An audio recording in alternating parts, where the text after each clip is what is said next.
Você já se perguntou alguma vez se a psiquiatria é para você? Se você tem perfil para ser psiquiatra, para lidar diretamente com a mente humana? Se sim, esse vídeo é para você. Nele eu vou te contar o que ninguém fala sobre os desafios, as recompensas da psiquiatria e por que, na minha opinião, a psiquiatria é a melhor especialidade. Se você ainda não me conhece, meu nome é Ana Luísa, eu sou médica, sou psiquiatra e eu tô aqui para te ajudar a priorizar a sua saúde mental. Então, se você tem interesse nesse tema, já se inscreve aqui no canal, já deixa seu joinha que me ajuda a chegar em mais pessoas também. Gente, pra mim, a psiquiatria é a melhor especialidade médica porque é uma especialidade médica que se preocupa com a pessoa e não necessariamente com as doenças. Enquanto a maior parte das outras especialidades médicas está muito preocupada com exames, com números, com o funcionamento do organismo da pessoa, a gente está preocupado com essa pessoa.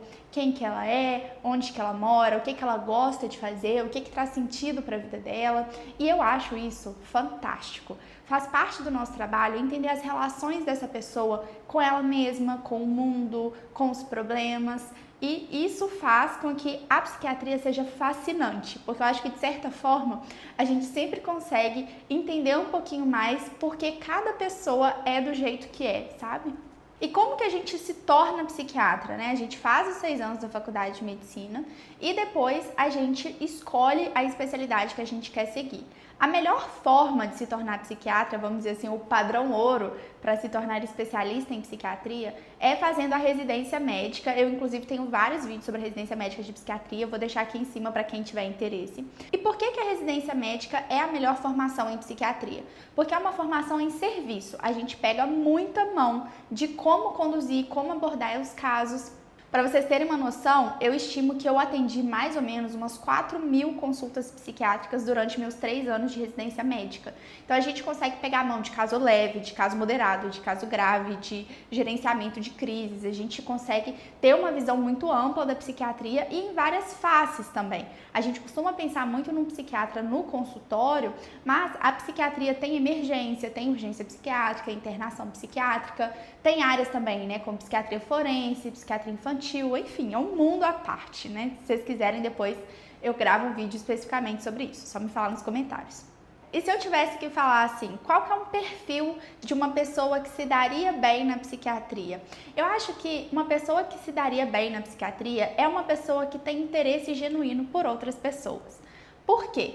Se você é uma pessoa que não gosta muito de consulta ambulatorial, de rotina ambulatorial, vale a pena pensar com cuidado se a psiquiatria é para você. Por mais que existam várias áreas da psiquiatria, hoje inclusive a psiquiatria intervencionista está mais em alta, né? Por exemplo, o uso de cetamina, de eletroconvulsoterapia, da eletroestimulação magnética transcraniana. Por mais que existam essas opções de psiquiatria intervencionista, ainda são muito incipientes no Brasil, ainda é uma coisa que está começando, sabe? Eu acho que dificilmente alguém conseguiria trabalhar apenas com isso e se afastar totalmente da clínica psiquiátrica hoje, assim. Acho que para o futuro isso pode até acontecer nos grandes centros também, né? Mas quando a gente fala assim, na realidade, a maioria das cidades do Brasil não é uma possibilidade muito grande ainda, sabe?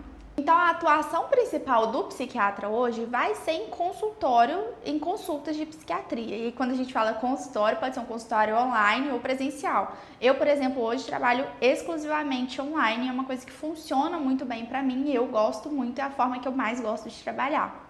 Outra coisa que eu acho que é muito importante na psiquiatria é ouvir sem julgamentos.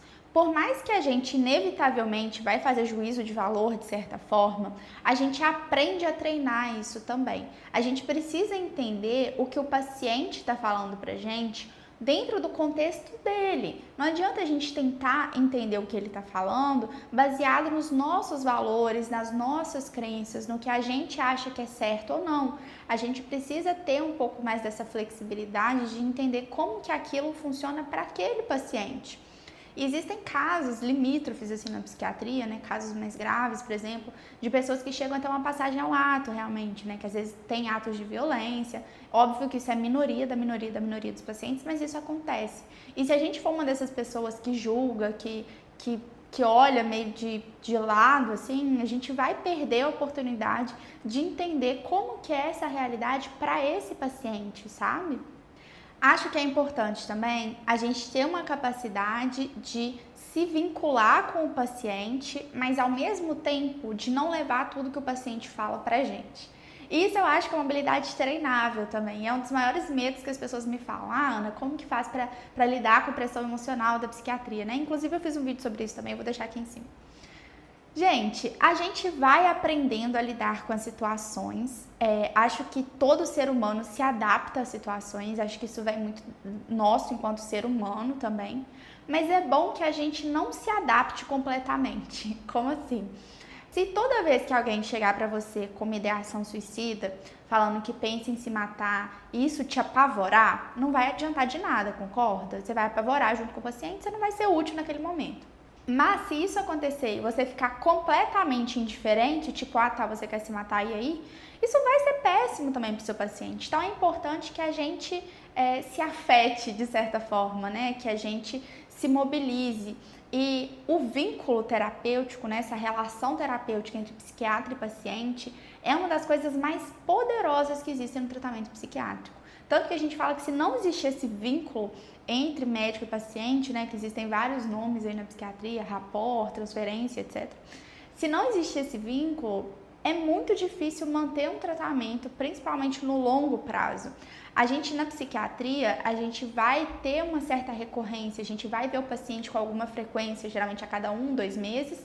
Então a gente precisa ter esse vínculo, ele precisa confiar na gente para a gente conseguir propor essas mudanças, para a gente conseguir desempenhar esse tratamento, para isso funcionar bem, sabe? E alguns desafios que eu acho na psiquiatria, eu acho que um dos maiores desafios que a gente tem muitas vezes é ainda o tabu e o estigma que as pessoas têm com o psiquiatra. Psiquiatra é médico de doido, que isso é uma coisa para quem tá assim surtado. E na realidade, gente, a psiquiatria é uma especialidade que o foco dela é ajudar pessoas a viver com mais saúde mental, mais estabilidade, né? Então, por mais que isso seja assim, já deveria estar ultrapassado, ainda não está, né? Então, acho que esse é um desafio, mas que tem mudado muito ultimamente. A gente tem falado muito mais sobre psiquiatria, sobre tratamentos psiquiátricos. Um outro desafio, acho que é muito os tabus, os medos que as pessoas têm nas medicações psiquiátricas. Isso faz com que a gente precise ser bons professores, né, de explicar para o paciente a importância da medicação, de trabalhar com esse paciente os medos que ele possa ter com a medicação, entender ali o perfil de efeito colateral que ele não quer e atuar, trabalhar com uma medicação que vá em uma direção diferente, né, para que ele possa realmente aderir, confiar no seu trabalho e realmente engajar nesse tratamento, né? Não adianta você fazer a receita mais bonita do mundo se o paciente não tomar. E as recompensas, gente, são muito boas. Sério, assim, eu sou suspeita para falar, porque eu sou completamente apaixonada pela psiquiatria, mas eu acho muito gratificante ver pessoas, por exemplo, que estavam há 10 anos sem conseguir sair da cidade, conseguir fazer uma viagem, ou então ver uma pessoa que não estava conseguindo levantar da cama, voltar a trabalhar, voltar a brincar com os filhos, voltar a ter relações com outras pessoas. Eu acho muito gratificante. Tem um livro clássico na psiquiatria de um psicopatologista que chama Jaspers. E o livro do Jaspers é um livro perfeito, maravilhoso, é um livro difícil de ler, são 1000 páginas, assim, um pouco sofridas, mas lá ele me trouxe o maior insight da minha vida sobre a psiquiatria. A psiquiatria, ela é a melhor das especialidades porque ela trabalha com doenças que tiram a liberdade do indivíduo. Tira a liberdade da pessoa, mas muitas vezes são amarras invisíveis, né? Às vezes é uma pessoa que não consegue sair de casa, uma pessoa que não consegue fazer uma viagem, de estar em meio a outras pessoas, mas isso não necessariamente é uma escolha 100% dela. Ela muitas vezes está perdendo a liberdade que ela tem de fazer escolhas pelos sintomas psiquiátricos ativos. Então, o nosso papel é retomar a liberdade para essa pessoa, para ela escolher se quer ou não viajar, para ela escolher se ela quer ou não sair, e não que ela seja vítima, refém dos próprios sintomas que ela tá tendo, sabe? Espero que você tenha gostado desse vídeo, já deixa seu joinha, se inscreve aqui no canal, me conta nos comentários se você tá na faculdade, se você quer mudar de área, o que você tá pensando, e me fala se esse vídeo te ajudou de alguma forma. Beijo e até a próxima!